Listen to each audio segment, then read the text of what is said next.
Great to see you. So I want to hear the story of growth hacking. Yeah, so I was just chatting with Brian about that. So there's actually a guy named Sean Ellis, he's based in LA. He in the late 90s took 2 companies public, and he had an amazing gig at Sequoia, where he was actually like, he would be VP of marketing at like 3 companies at the same time, which is like crazy, right? And these were just startups that that now we've heard of, like Eventbrite and Dropbox, and a couple like Zobni, which was like an early YC company that didn't quite work out, and there's a whole bunch of other ones. And so what he found was that whenever the Sequoia board would talk to one of these young kind of computer science trained founders and say, there's this amazing guy, previously he was a VP marketing at so-and-so company, that they would have just like a completely allergic reaction. And they would just say like, oh, you're gonna buy Super Bowl ads, this is gonna be like, like pets.com all over again. And so he very quickly kind of changed his approach, and he coined the term. He was like, why don't you introduce me as a growth hacker, and we'll see how it goes. And so very quickly, like, these companies like picked up on it. So he told me, so he and I are good friends, and he told me this over brunch, I think like 5 years ago, about how he kind of like came up with this new like label for it. And what I did was I've been writing a blog now for, I think it's been like 9 years, something like that. It's been a while. And I was writing a post about how I had sort of like talked to some folks at Airbnb, and how I dissected what the early Airbnb folks did to get all their listings to really proliferate on Craigslist. That was like one of their early like growth hacks. And I just thought, like, there should just be a better name for this. And it's like, oh wait, Sean's like, he like told me this over brunch one day. I'm just going to use that. And so, as always, it's more important to popularize something than to invent it. So that's why, that's why that's how sort of growth hacking has come about. And I remember at the time somebody told me, you're going to like, by writing this post, it's going to like create an industry. And people are going to put like growth hacker on their LinkedIns, and it's going to be like a thing. And I remember looking on LinkedIn at the time and like just searching around and just seeing like there was like, of course, like nothing about it. But now it's like, it's actually a very like popular term. And if you do Google Trends on it, it's like up and to the right, and it's sort of like become its own little cottage industry, which is like, it's always fun to make up a piece of jargon like that. I've never experienced that before. It's a joke. So what's really interesting about growth hacking for me, and many of the things you've written over the years, is that they have this sort of prescient way of predicting how this broader ecosystem is going to play out. You've talked about Uber in its early days. You've talked about Airbnb in its early days. You've talked about the, sort of this decay factor of how clickthroughs on ads, always end up becoming, I believe your term was shittier, as the scope gets bigger. And so one thing I think is interesting to all of us, and this is a room full of publishers and advertising experts, is really to sort of connect back from these incredibly successful Silicon Valley companies like Uber and the world of online advertising, which in some ways is orthogonal to growth hacking. It's sort of the Super Bowl equivalent in some ways. Lots of boxes, and we can talk about native and jargon like I don't know, rich media and things like that. But how do you see these intersecting? And do you think it's even relevant for the way that the Silicon Valley economy is playing out? Yeah, well, I think one of the most interesting things, like early in my career, I spent a bunch of years at a firm called Moore David Dow Ventures on Sand Hill. And that was such a great like training ground to understand kind of like where these trends would go, because the reality is when you're sitting in one of these like Series A pitches, as Brian, it's like nothing like is working ever, basically. And you have these pitches about how people are gonna like change the world and all this other stuff. And like, where do you even go with that? And yet over time, the longer you spend, in tech, in the Bay Area especially, the longer, you see these examples of, stuff that actually really does work out. I know Travis has a really funny story about in the early days of Uber, how he was at Benchmark Capital pitching their seed round, and he was like, slamming his, hand on the table, and he was like, "We did 30 rides this weekend," and he was like so excited about that, and he should be so excited, but I'm sure at the time it seemed like a little bit like nuts to do that. So I think one of the really fascinating things is, and I think that's inspired a lot of my writing, has been when especially when you're within a VC firm, so many great people are telling you their like very, very best ideas that they're literally putting their that's like their life's work, right? And what happens is, of course, like when one or two people tell you that something is like, they have an amazing, unique insight. Okay, that's a secret, one or two people, okay, like only a few people know. But sometimes you get something where like 30, 50, 100 people will all come in and have the same unique insight. And at that point, that's a trend piece that then gets published on the internet, right? That's like what happens. And so some of the best content out there from like folks like Ben Evans at Andreessen Horowitz, or like, that's why so many, first round capital and their like review is so great, is because they're, covering these trends. But, on the other piece that you were mentioning on the, the law of shitty click-throughs is that, yeah, I mean, one of the things I've written about is that when you look at something like, banner ads, supposedly the first banner ad on hotwire.com was like a 70% click-through rate thing, because nobody had ever seen it before. Nobody knew what it was at all, right? And so everyone clicked on it, and then now what is it? It's like 0.0 something percent is probably the average, 0.02% or whatever it is, right? And so you see this decay over and over again. Email and banner ads might be, sort of some of the oldest examples. Some of the newest examples might be something like, what's happening, folks that are using like Instagram or YouTube as marketing, right? But I think we're also in a really, we were just talking about this backstage, we're also in a really unique industry where it feels like these new channels are getting created like faster and faster and faster. Like, we probably had like 4 TV channels for like decades. I don't know what the actual number is. I'm sure it's like for a really long time. Yeah, 3, exactly. Until Fox came along. And then now we're talking about like, every year there's like, oh, we got to try Snapchat, we got to try Instagram. We were just talking about WeChat. There's so many new channels, it's so fragmented. But the startups and the companies that, figure out how to uniquely get their products to fit into these channels, get this huge advantage. One of my friends runs growth over at Ipsy, and their amazing insight is, I don't know if you guys might have heard of this company, but basically they figured out that a lot of YouTube videos were makeup tutorials.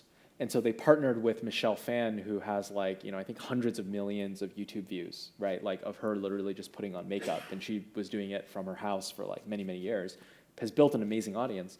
And they built a company that just, partners with YouTube celebrities that do these makeup tutorials and then sells them sort of like a Birchbox, like subscription. And it's just like a perfect fit. People talk about, product market fit. This is like product channel fit or something. It's like, it's so perfect. And they've been able to build like, super fast. I think, it's over 100 million in revenue in just a couple of years, subscription revenue, because they had this type of an insight. And so I think that's always like an interesting thing, is like, how quickly can you kind of identify these things and like put the right product out into the market? Yeah, I think that's the thing that causes the most fear when I talk to traditional publishers. You're speaking to people who have been in the same basic business for 100 years, a newspaper company. And one of our clients in Europe is Schibsted, and they were very smart, or lucky, depending on who you ask, 15 years ago to start getting into the online classified business. And so there was a very obvious alignment between newspapers and classifieds, and they've built an incredible online franchise around this idea of being news and classifieds together, which is interesting because if you look at the these sort of product market or product channel fit moments, it's not enough to find that fit. You have to actually execute. I mean, there's a lot of newspapers who figured that out 15 years ago, but there's only one that was able to make that set of investments. So those growth hacker moments, and what really launches businesses, the question is, I think, is it inspiration? Is it perspiration? Are these genius entrepreneurs like Travis or any of these guys, Brian, like are these guys the people who really figured it out? Or is there some kind of process that they can follow to create this kind of liftoff? Yeah. So I think so I'm from Seattle originally and grew up there and sort of like was watching the tech industry from Seattle. And especially in the consumer world, it just felt like, from the outside, it felt like it was so random, right? And it was sort of like, okay, this took off, but that didn't take off, but they're kind of like about the same, like what's really going on. And I think one of the most interesting things, coming to, when I moved to the Bay Area a decade ago, was I got to know a bunch of the PayPal alumni, right? And if you remember, PayPal sort of became large and became dominant sort of in the post.com like bubble bursting era, right? Like they came in at a time where there was like, where all the spend on, Super Bowl commercials or whatever was sort of over. And, you had a bunch of really quantitative folks that, they created a lot of the early ideas around like, how do you measure, sort of virality as these PayPal badges are being spread on eBay listings. And like when eBay customers like click on, we accept PayPal, how do you get them to then publish these PayPal badges onto their listings? And how do you build these like viral, and so what was really interesting is they really built a lot of expertise and kind of this mindset. And I think they were really the early pioneers in this whole like field of growth because some of the first, let's say 100 PayPal folks went on to start, YouTube and Yelp and LinkedIn and played, instrumental roles in, making Facebook as big as it is, and so on and so forth, because of the fact that they had this like really quantitative mindset, So I think that's been one really interesting thing is like there definitely is, when you look at these growth teams, there's only, maybe 24 growth teams in the Bay Area. There is definitely so much expertise around like, thinking about activation and sign up and, and sort of like bringing all these modern techniques in, but then also I think searching for, hey, what's the like next new channel that we might be able to like, build upon. So I think for a lot of the, the folks that are from maybe more traditional, mindsets, I think that's always an interesting thing is like, how do you continue to experiment and learn about new channels, and how do you figure out, when you look at like, in your part of the world in New York, BuzzFeed versus folks that are like traditional, like newspapers, they're building the same thing. It's just content, right? But why is it that like, BuzzFeed has been able to find their super interesting channels, Facebook and Twitter and so on, but these other, properties maybe haven't, right? And I think that's, a lot of that is, fundamentally that when you get started for the first time as a startup,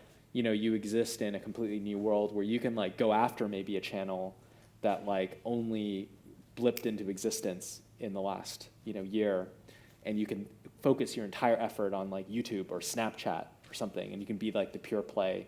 And then if it works out, then you can like always go elsewhere. And I think, that's one of the best parts about being in the Bay Area, I think, is, being able to watch kind of like end to end a lot of these new startups and concepts really like emerge and then become successful. Although of course like 99.9% of them fail. Details. Details, yeah. But I think the heart of what you're talking about really is this combination of three things that I think are critical in any of these worlds, which is, there's this fundamental creativity, this willingness to try new things. There's the ability to experiment, try many things and see what the results are, and then leveraging effectively data science or some kind of quantitative assessment. That's right. To figure out how to continue to go back to this loop. So new ideas, see what happens, like willingness to fail, and then quickly reevaluate. I think that's right. the core of a lot of the foundation of these. And of course that works in our world just as much as in a startup world. Yeah, and you can figure out how to sort of borrow from other places. I'm an advisor at Dropbox, and one of the most interesting things about Dropbox is the founders of Dropbox are really consumer guys, even though they're in a B2B enterprise space, like fundamentally. And so a lot of the ideas that they have are about taking really interesting new things that have worked in the consumer social world, in consumer mobile, and then figuring out how to reinterpret and bring it into like their world, right?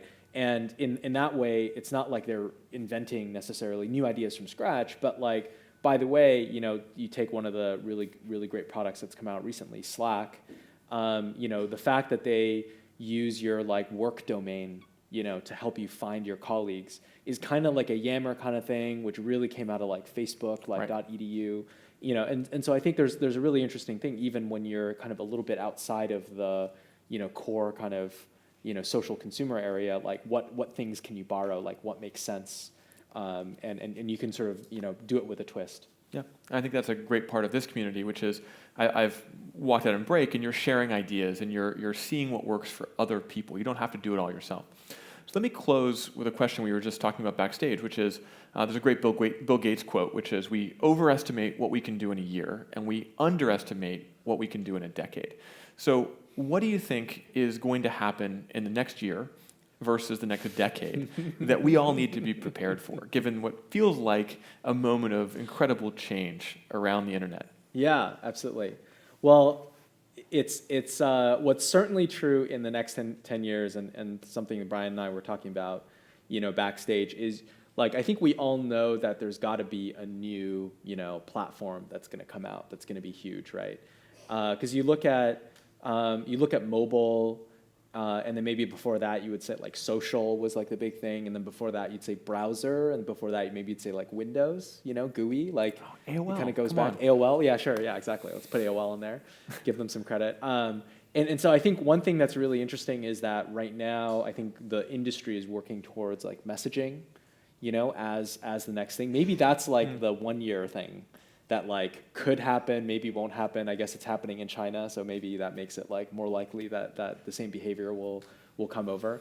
But I think it's one of the reasons why I'm so excited about VR. One of my friends, Baba Muraka, is a general partner at DFJ, and he has a whole bunch of VR investments.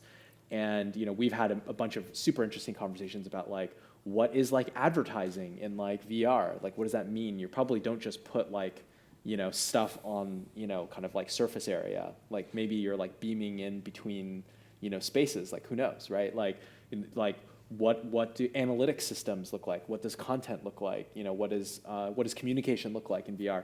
So a lot of those things haven't been like filled in, but certainly people are really interested. And of course, at Uber, we really think that, we have a mission to make transportation as ubiquitous and as convenient and reliable as running water. And part of running water, of course, is that you sort of like, it's not like you turn on your water and then you think like, oh, this is costing me 5 cents right now to have this water going, right? You sort of just use it as a utility and so on. So I think one of the things that I know Uber's really excited about is we're very excited about enabling this like real world, sort of like logistics ecosystem that will allow like whole new businesses to be created where maybe like a lot of retail space doesn't matter, right? And I think that's maybe an interesting part about computing is maybe VR is like one platform that we could all go to, and then we won't have to be seated in this conference room in the future. But also, of course, there are like real world platforms like that, like the type that Uber's building that we're excited about. Awesome. So. Well, thank you all very much. Cool. Thanks for having me. Thank you, Andrew. Really appreciate it.